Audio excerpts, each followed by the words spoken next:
మా పేరెంట్స్‌ని నేను బాగా చూసుకోలేకపోతున్నాను. మా పేరెంట్స్ నా కోసం చాలా చేస్తున్నారు. ఒకవైపు మా అన్నయ్య ఏమో హ్యాండిక్యాప్డ్. మా పేరెంట్స్ బాధను నేను చూడలేకపోతున్నాను. నేను చాలా డిప్రెషన్‌లోకి వెళ్ళిపోతున్నాను. నాకు సూసైడ్ థాట్స్ కూడా వచ్చేస్తున్నాయి. నాకు వెనక ఎవరు సపోర్ట్ లేదు అని నిన్న నాకు ఇన్‌స్టాగ్రామ్‌లో ఒక తమ్ముడైతే మెసేజ్ చేశాడు.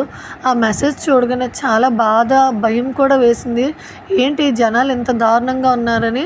తీరా అన్నీ కనుక్కుంటే తెలిసిందేంటంటే ఆ అబ్బాయి ఇంటర్ చదివాడంట. నెక్స్ట్ రేడియోథెరపీ నేర్చుకుంటున్నాడు. ఇంకో 2 ఇయర్స్ ఉందంట ఆ కోర్సు. మా పేరెంట్స్ నా కోసం చాలా చేస్తున్నారు, నేనేం చేయలేదు అని అంటున్నాడు. నేను ఒకే ఒక క్వశ్చన్ అడిగాను. సరే నువ్వు ఇప్పుడు పేరెంట్స్ కోసం లైఫ్ ఎండ్ చేసుకోవాలి అనుకుంటున్నావు కదా, నీ తర్వాత నీ పేరెంట్స్ని ఈ సొసైటీ చూసుకుంటుందా? నువ్వే వదిలేసి వెళ్ళిపోతే ఈ సొసైటీ నీ పేరెంట్స్ని చూసుకుని నీ పేరెంట్స్ని పెంచుతుందా అని అడిగాను. అవును కదక్క అన్నాడు. నెక్స్ట్ నేను ఒక మాట చెప్పాను. నువ్వు ఈ 2 ఇయర్స్ కష్టపడి సబ్జెక్ట్ నేర్చుకుంటే లైఫ్ లాంగ్ నువ్వు నీ పేరెంట్స్ని హ్యాపీగా చూసుకోగలవు. అదే నాకు వెనకతలు ఎవరు సపోర్ట్ లేరు, మా పేరెంట్స్ నా వల్ల ఇబ్బంది పడుతున్నారు అని నువ్వు ఈ 2 ఇయర్స్ కూడా నువ్వు ఏడుస్తూనే ఉంటే నువ్వు నెక్స్ట్ లైఫ్ లాంగ్ కూడా ఏడవలసి వస్తుంది, బాధపడుతూనే ఉంటావు.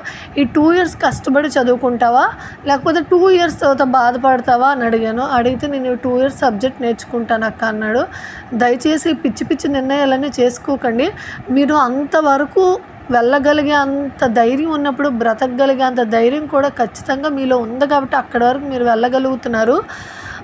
మీ తర్వాత మీ ఫ్యామిలీ ఏంటనేది కూడా ఒక్కసారి అయితే ఆలోచించండి. మీరు లేరనే బాధలో ఆ ఫ్యామిలీ ఎలా బ్రతుకుతుందో ఒక్కసారి ఆలోచించండి. అంత ఈజీ కాదండి. ఇన్ని ఇయర్స్ మీతో కలిసి ఉండే మీకు మీరే లైఫ్ అనుకుని బ్రతికిన వాళ్ళకి దయచేసి ఇలాంటి పిచ్చి పిచ్చి నిర్ణయాలు తీసుకొని ఫ్యామిలీ లైఫ్ మొత్తం స్పాయిల్ చేయకండి, వాళ్ళ సంతోషాన్ని మొత్తం స్పాయిల్ చేయకండి. ఇది ఎందుకు చెప్తున్నానో ఆలోచించండి. ఒక్క క్షణం మీరు ఏదైనా తప్పుడు నిర్ణయాలు తీసుకునే ముందు నా వెనక ఎవరున్నారు అనేది కూడా ఒక్కసారి ఆలోచించండి. చాలా వేస్ ఉన్నాయండి.